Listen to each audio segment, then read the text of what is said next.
নমস্কাৰ বন্ধু বান্ধৱীসকল, আপোনালোকক মোৰ ইউটিউব চেনেল নিউ আছামিজ ব্লগলৈ স্বাগতম জনাইছোঁ। আজি লৈ আহিছোঁ মই আপোনালোকলৈ অন্য এটা ভিডিঅ'। এইযোৰ চাওক, বেলজিয়াম পাটৰ কাপোৰ। এইযোৰত মই ফুল আঁকি লৈছোঁ আৰু লাহে লাহে ফেব্ৰিক কৰি গৈছোঁ। এইবাৰ মোক ফেব্ৰিক কৰাত সহায় কৰিছে মোৰ জাজনীয়ে। চাওকচোন মই কেনেকৈ কৰি গৈছোঁ। আপোনালোকে ভিডিঅ'টো সম্পূৰ্ণকৈ চাওক আৰু ভাল লাগিলে লাইক, কমেণ্ট, শ্বেয়াৰ, ছাবস্ক্ৰাইব সকলোখিনি কৰিব দেই।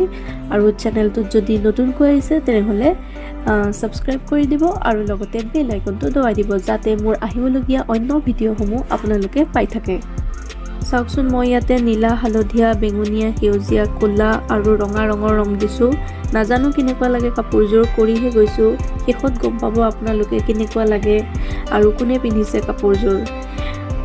এয়া চাওক, মই এজনী এজনীকৈ দুইজনী আঁকা কমপ্লিট হ'লেই প্ৰায়।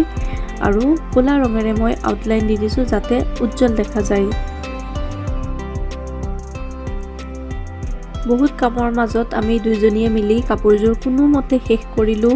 কেনেকুৱা লাগে নাজানো, আপোনালোকে কিন্তু জনাবলৈ নাপাহৰিব দেই।